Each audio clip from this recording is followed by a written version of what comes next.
of the Constitution and we show the Constitution, of course it is a document of modern India, but it could never have been written without ancient India and her ideas. So when we look at this Constitution, we remember this list of people, all different variations on the same idea. And in front of us stand the people who follow a very different philosophical tradition. And I want to start my speech by quoting what the supreme leader, not of the BJP, but of the modern interpretation of the ideas of the RSS has to say about the Constitution of India and about how he thinks India should be run. The worst thing about the Constitution, the worst thing about the Constitution of India is that there is nothing Indian about it. Manusmriti is that scripture which is most worshipable after Vedas for our Hindu nation, and from which our ancient times have become the basis of our culture, customs, thought and practice. This book, for centuries, has codified the spiritual and divine march of our nation. Today, Manusmriti is law. These are the words of Savarkar. Mr. Savarkar has clearly stated in his writings that there is nothing Indian about our Constitution. He has clearly stated that the book India is run by should be superseded by this book. And this is what the fight is about. Now, it's nice that all of you are so-called defending the Constitution. But I want to ask you, do you stand by your leader's words? Yes. Do you support your leader's words? Because when you speak in Parliament about protecting the Constitution, you are ridiculing Savarkar, you are abusing Savarkar, you are defaming Savarkar. I'd like to quote also in Hindi. Bharat के संविधान के बारे में सबसे बुरी बात तो यह है कि इसमें कुछ भी भारतीय नहीं है। भारत के संविधान के बारे में सबसे बुरी बात तो यह है कि इसमें कुछ भी भारतीय नहीं है। यह आपके नेता ने कहा था, जिसकी आप पूजा करते हैं। Speaker sir, I described in my first speech the idea of a battle taking place. I described the Mahabharata, described Kurukshetra. There is a battle taking place today in India. And on this side are the defenders of the idea of the Constitution. And from each state we have one. If you ask us Tamil Nadu, we will tell you Periyar. If you ask us Karnataka, we will say Basavana. If you ask us Maharashtra, we will say Phule ji, Ambedkar ji. If you ask us Gujarat, we will say Mahatma Gandhi. आप speaker को You praise these people. You praise these people hesitatingly because you have to. But the truth is that you want India to be run the way it used to be run. जैसे हिंदुस्तान पहले चलाया जाता था, वैसे ही आप हिंदुस्तान को चलाना चाहते हो। मैं बता रहा हूं, आ रहा हूं। पेशेंस रखिए थोड़ी, इतना एक्साइटमेंट नहीं होना चाहिए। स्पीकर सर, जब मैं छोटा था, जब मैं छोटा था दिल्ली में, स्पीकर सर, दिल्ली के चारों ओर जंगल हुआ करता था। जो आज यहां रहते हैं उनको ताजुब होगा कि एम्स के बिल्कुल बगल में जंगल शुरू होता था। जहां रेलवे म्यूजियम है वहां पे जंगल शुरू होता था। वैसे ही जंगल में, दोनों नॉर्थ और साउथ, वैसे ही जंगल में हजारों साल पहले एक युवा, 6-7 साल का युवा, हर रोज सुबह उठ के 4 बजे उठ के,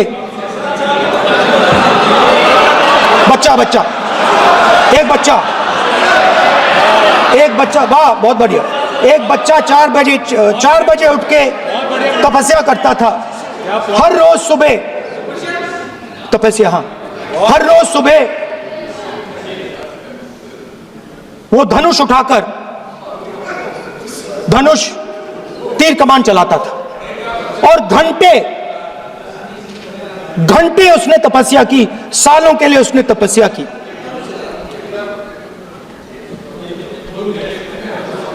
पास लोगों को पता लगने लगा कि लड़का है। यही तो आप नहीं समझ सकते हो, यही प्रॉब्लम है, यही तो प्रॉब्लम है। धनुष में तपस्या है,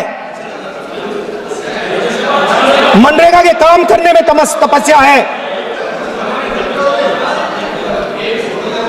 तपस्या का मतलब शरीर में गर्मी पैदा करना, समझिए। हाँ, तब का ये मतलब है, तपस्या का ये मतलब है। तो ये तपस्या कर रहा था, लोगों को पता लगा और वो गुरु के पास गया। लड़के का नाम एकलव्य था और वो गुरु के पास गया और उसने कहा, गुरु द्रोणाचार्य जी, मैं सालों से धनुष चलाना सीख रहा हूं, मैंने अपनी पूरी शक्ति इसमें डाली है,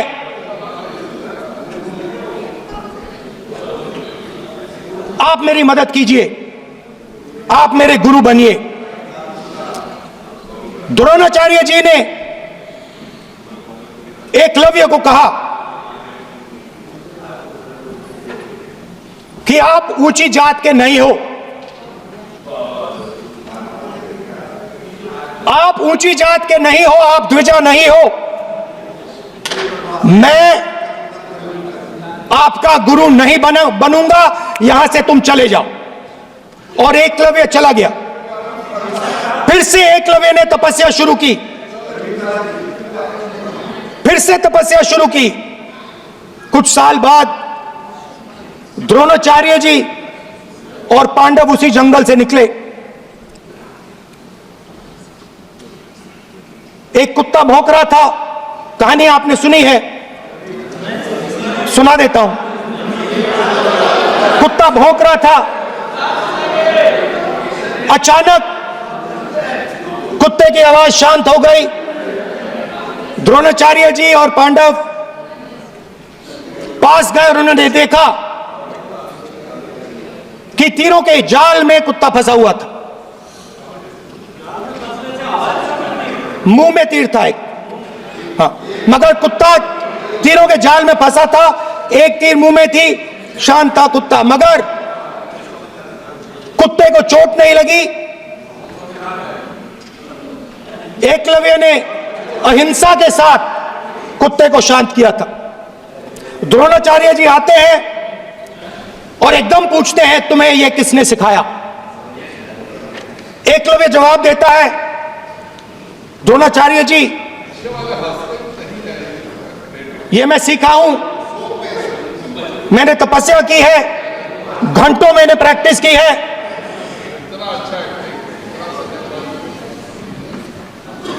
आपने मुझे गुरु बनने से मना किया था, तो मैंने एक मूर्ति, मट्टी की मूर्ति सामने रखी और मैंने प्रैक्टिस की और मैं सीखा। द्रोणाचार्य जी खुश नहीं हुए। द्रोणाचार्य जी ने एकदम कहा, तुम्हें मुझे गुरु दक्षिणा देनी है। नहीं नहीं, ये आपकी स्टोरी है, ये आपकी स्टोरी है। मेरी स्टोरी है कि द्रोणाचार्य ने पूछा।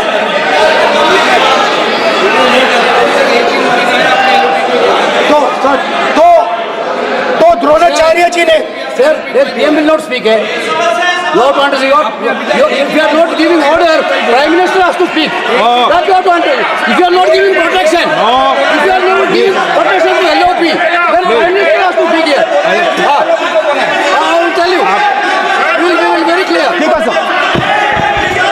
माननीय सदस्य, आपको मैंने कई बार कहा, आप धमकी शब्दों में मत बोला करिए। एक मिनट क्या द्रोणाचार्य जी ने कार्य मंत्री बोले, कितने डिस्टर्बेंस कर रहे थे। द्रोणाचार्य जी ने कहा कि मुझे आप गुरु दक्षिणा दीजिए। मेरी स्पीच ले ली आपने। तो द्रोणाचार्य जी ने उनसे कहा कि गुरु दक्षिणा के लिए मुझे तुम्हारा हुनर, तुम्हारा भविष्य, तुम्हारा अंगूठा चाहिए। और एकलव्य ने अंगूठा काट के द्रोणाचार्य को दे दिया।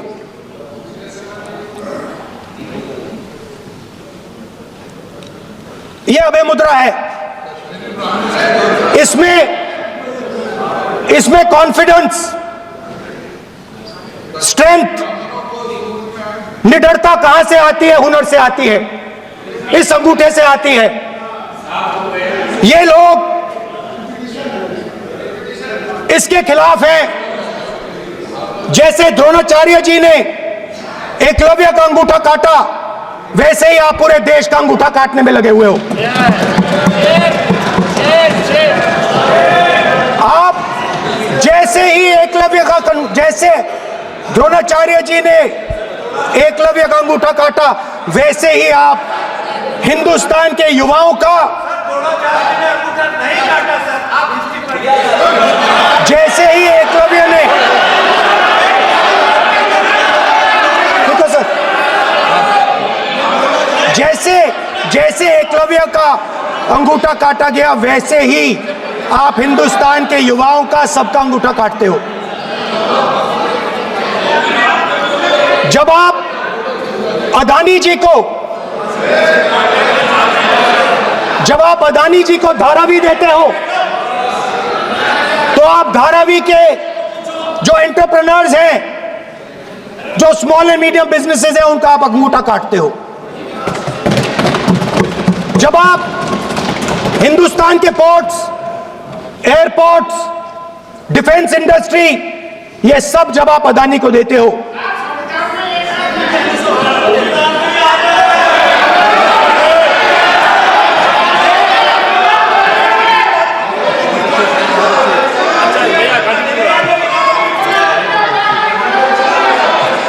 हिंदुस्तान के सारे जो फेयर प्ले बिजनेसेस हैं,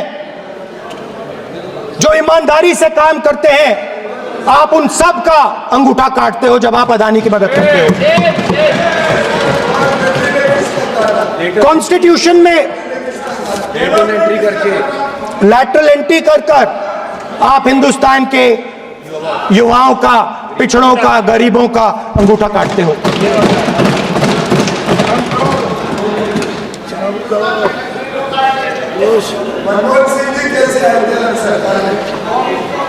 सर, स्पीकर सर, जैसे एकलव्य ने प्रैक्टिस की थी, वैसे ही हिंदुस्तान के युवा सुबह उठकर 4 बजे उठकर अलग अलग एग्जाम्स की तैयारी करते हैं। आपने देखा होगा, पहले हजारों युवा सुबह उठकर रनिंग करते थे, वेट ट्रेनिंग करते थे आर्मी में जाने के लिए। जब आपने अग्निवीर लागू किया, तो आपने उन युवाओं की उंगली काटी। जब आप पेपर लीक कराते हो, 70 बार आपने पेपर लीक करवाया है, तब आप हिंदुस्तान के युवाओं के का अंगूठा काटते हो।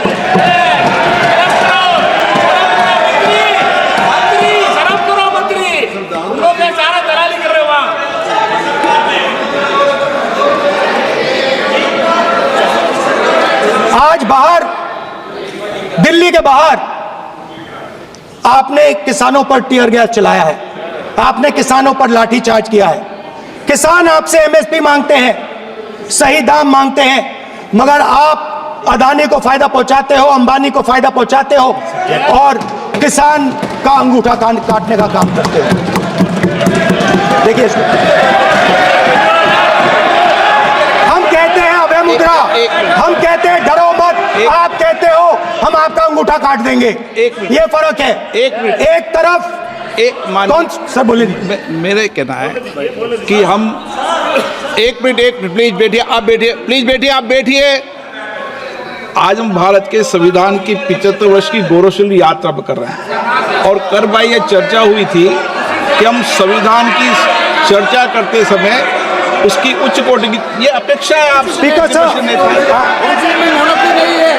आप राष्ट्रपति भाषण नहीं है। कॉन्स्टिट्यूशन में कहीं नहीं लिखा है कि मोनोपोली होनी चाहिए, कॉन्स्टिट्यूशन में कहीं नहीं लिखा है कि पेपर लीक होना चाहिए, कॉन्स्टिट्यूशन में कहीं नहीं लिखा है कि अग्निवीर होना चाहिए, कॉन्स्टिट्यूशन में ये सब नहीं लिखा है।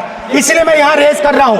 कॉन्स्टिट्यूशन में नहीं लिखा है कि हिंदुस्तान के युवाओं का अंगूठा काटना चाहिए, उनका जो हुनर है उनसे छीना जाना चाहिए।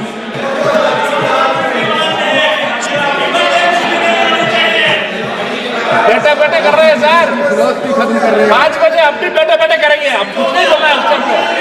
5 बजे देखिएगा, 5 बजे देखिएगा क्या करते स्पीकर सर, मिलेगा। मैं कुछ दिन पहले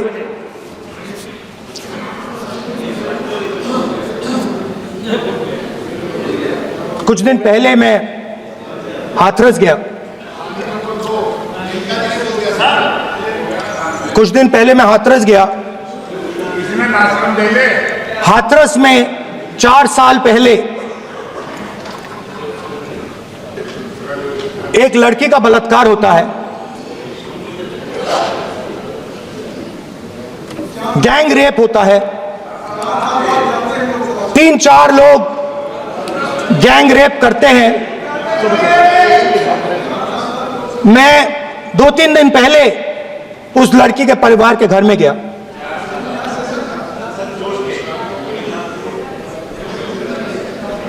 जिन्होंने गैंग रेप किया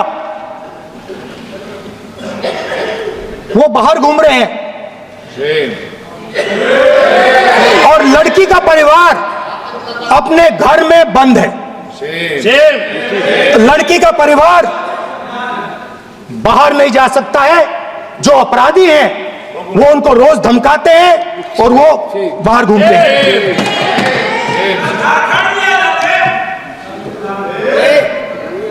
परिवार ने मुझे बताया कि बेटी का जो अंतिम संस्कार था वो भी नहीं करने दिया और चीफ मिनिस्टर ने इसके बारे में खुलकर मीडिया में झूठ बोला है। ये कॉन्स्टिट्यूशन में कहां लिखा है? ये कॉन्स्टिट्यूशन में कहां लिखा है कि जो बलात्कार करते हैं वो बाहर रहे और जिसका रेप हुआ है, जिसके परिवार, उस परिवार को बंद कर दिया जाए? कहां लिखा है कॉन्स्टिट्यूशन में? ये आपकी किताब में लिखा हुआ है, मनुस्मृति में लिखा है, मगर कॉन्स्टिट्यूशन में नहीं लिखा। और अगर आप कहते हो कि यूपी में आपका राज है और वहां पे कॉन्स्टिट्यूशन नहीं लागू होता है, वहां पे मनुस्मृति लागू हो रही है।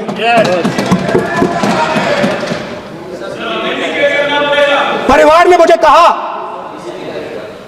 ने मुझे कहा कि यूपी की सरकार ने उन्हें वायदा किया था, कहा था कि हम आपका रिलोकेशन करेंगे, आपको कहीं और रहने की जमीन देंगे।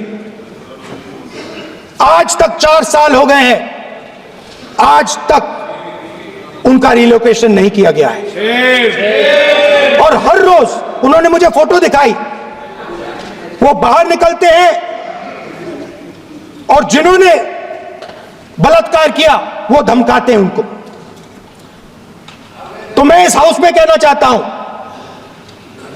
कि अंबेडकर जी के संविधान वाले लोग, इंडिया गठबंधन वाले लोग, हम सब मिलकर उस परिवार का रिलोकेशन हम करेंगे अगर आप नहीं करोगे तो। और हिंदुस्तान के हर गरीब व्यक्ति को हम ये कहना चाहते हैं, आपकी रक्षा कॉन्स्टिट्यूशन करता है और ये बीजेपी के लोग कॉन्स्टिट्यूशन पर 24 घंटा आक्रमण करते रहते हैं। कॉन्स्टिट्यूशन में लिखा है prohibition of discrimination on grounds of religion, race, caste, sex और place of birth. The state shall not discriminate against any citizen on grounds only of religion, race, caste, sex, place of birth or any of them. Some days back, youngsters from Sambal came to see me. Innocent people, they had done nothing. They were just, वो पास में थे, 5 लोगों को गोली मार के हत्या कर दी। ये कहां लिखा है कॉन्स्टिट्यूशन में? ये कहां लिखा है कॉन्स्टिट्यूशन में? तो लिखा है prohibition of discrimination of grounds of religion. और जहां भी आप जाते हो, एक धर्म को दूसरे धर्म से लड़ाते हो, नफरत फैलाते हो। कहां लिखा है कॉन्स्टिट्यूशन में? कहां लिखा है कॉन्स्टिट्यूशन में कि एक धर्म को दूसरे धर्म से लड़ाना है? कहां लिखा है कॉन्स्टिट्यूशन में कि दलित परिवार को बंद करके अंदर रखना है और उनके अपराधियों को बाहर घूमने देना है? कौन से कॉन्स्टिट्यूशन में लिखा है? मुझे दिखाइए।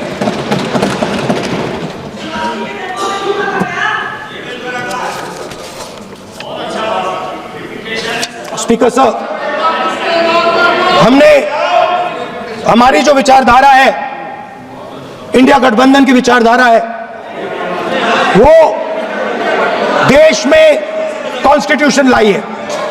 हम सब मिलकर कॉन्स्टिट्यूशन की रक्षा करते हैं। अंबेडकर जी ने कहा था, if there is political equality but no social and economic equality, political equality will be destroyed. ये अंबेडकर जी के शब्द हैं और आज ये बात सबके सामने है। पॉलिटिकल इक्वालिटी जो थी वो खत्म हो गई है। हिंदुस्तान के सारे इंस्टीट्यूशंस कैप्चर कर लिए गए हैं। सोशल इक्वालिटी नहीं रही, फाइनेंशियल इकोनॉमिक इक्वालिटी नहीं रही। इसीलिए हमारा अगला कदम जाति जनगणना होगा। हम देश को दिखाना चाहते हैं कि आपने किन लोगों का और कहां कहां अंगूठा काटा है।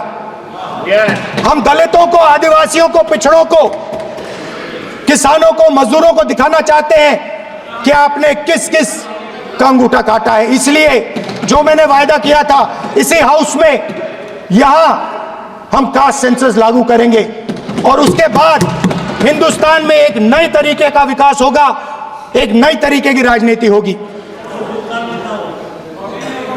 जो मैंने पहले कहा था, जो आपको अच्छा नहीं लगता है, 50% रिजर्वेशन, उस दीवार को हम यहां तोड़ेंगे। 50% रिजर्वेशन की दीवार और जाति जनगणना हम यहां करा के दिखाएंगे। आपको जो कहना है कर लो, कह लो। स्पीकर सर, बहुत बहुत धन्यवाद। देश विदेशातील प्रत्येक घडामोडींचे लाईव्ह अपडेट मिळवण्यासाठी आता साम टीव्हीच्या सर्व सोशल मीडिया प्लॅटफॉर्मला लाईक, फॉलो आणि सबस्क्राईब करा। तसंच सर्व नोटिफिकेशनसाठी बेल आयकॉन प्रेस करायला विसरू नका।